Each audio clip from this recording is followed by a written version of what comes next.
Ah, Daddy. Daddy, oh moi.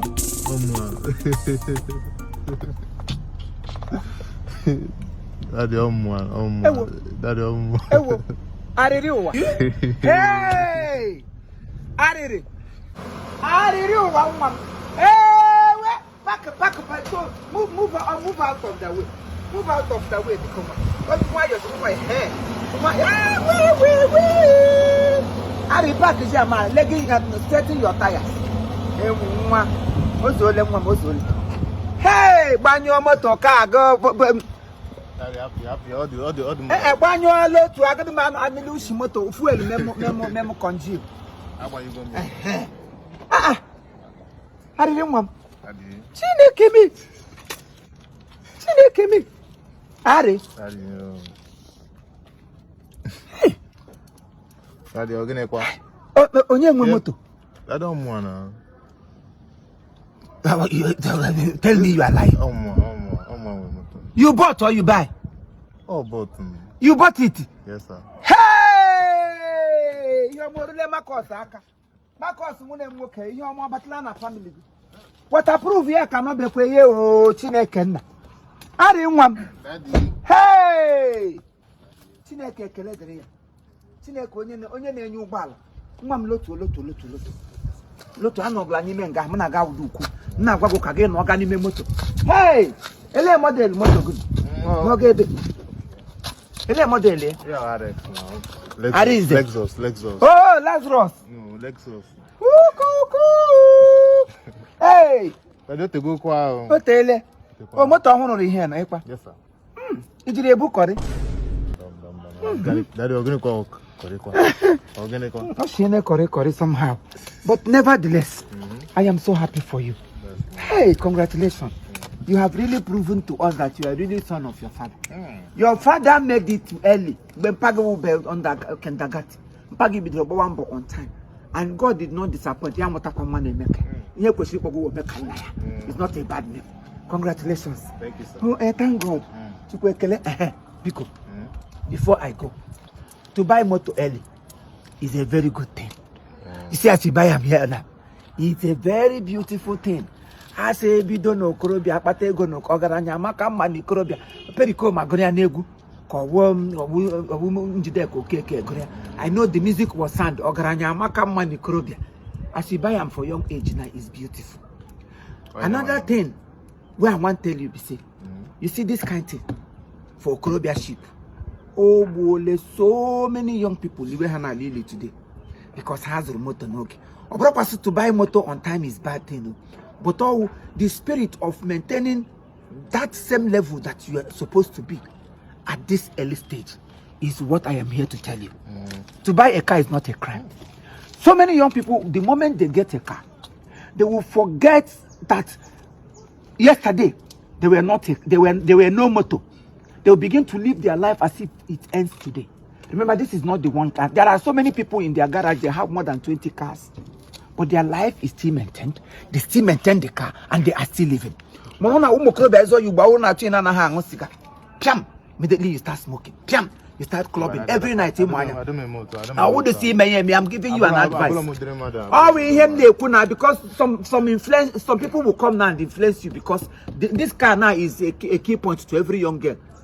You stop in one wee. Any girl passing, if you call me, you say hopping, and I hop night. I pour champagne, I pour marapin, I pour tataquin, and I was an ango. I didn't intoxicated. Now you forget that there is life after that very party. In Anyasimoto, view, before you know it, you miss track. You end up in Lagoon, or you end up somewhere sorted.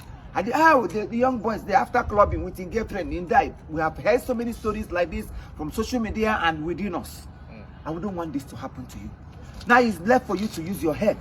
As I'm talking to you now, I am talking to Nigerians. I'm talking to so many youth out there. I am talking to families. I am talking to anybody who wants to listen to me. Because people will say, this man, you too talk. This advice I'm giving to you is what your father will give to you. Even if you call him tomorrow, he will still give you the same advice. Maintain your speed limit. Don't drink if you know you are going to drive, no matter how small. And if you see all these girls now, that is a brag, they are the worst you can ever think of having in your life. Maintain that royalty, that family name that your father established, and all of you is to take from. Yes, once you remain there, you will see yourself flying with beautiful colors. Yes, I am happy this came at this time. And if you allow this to overtake you, so Biko, mind who you go out with. Thank you, sir. Mind some ugly friends. And do not leave your drink for anybody, no matter how close you are with that person. And when you have we will come back. The evil that men do lives with them. Now young people now are more evil than those our uncles that people tell us to be afraid of in the village. Village people now, they live freely, nothing they happen there. Once couldn't they make it in a village, all our villages now, everybody has given their life to Christ. Now young people, now all these young boys go to dangerous places. Now there you will see young girls, young boys, and now walk with your men, cause nothing happens naturally again in the eyes of people of nowadays. But it's only the wise that will take this advice home. So may God bless you. Hey! Because the Bible on the is the Bible motto motto. They will buy motto, they will buy Bible, put it for front. Why would you buy dog? Yeah, for the ambience. For ambience, like the ambience of check. You have ambulance case agent. Daddy, yeah, ambience, the beauty of young moto muso. Yeah, ambulance, beauty. Daddy. So what is your boss case? I'm not going to go come. Can you say it's ambience for the ambience. Ambience is different from ambulance. Yeah, very ambulance was in moto those. So nkata make you tell ambience. Yeah, like on our talk and like mother feel like this or the sharp. Nkata the sharp na moto. Anyways, whatever it is, don't forget that the word of God should come first. Anybody that stop you, baby, can you give me a little? See, the word of God said they like people when they talk about God these days. But let God remain in you. You remain in Him. The road will be slippery for you. Something. Daddy, okay, my dream, madam. Before. I'm begging. I'm begging. I have. Yes, sir. I have. Now you got here, me go, but you no go give me money now. Okay, for now, have you? Can come. Papa go along my back me. He gave turn around. Gives remote car. Hey, mammy and Maka because.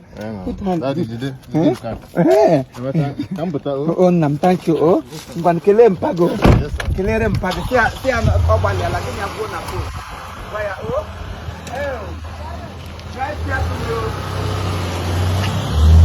It's slow motion, no. Oh, here we have Robala. You can never even hear the sound.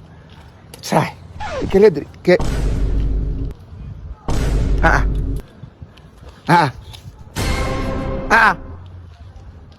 Aridi. Yeah.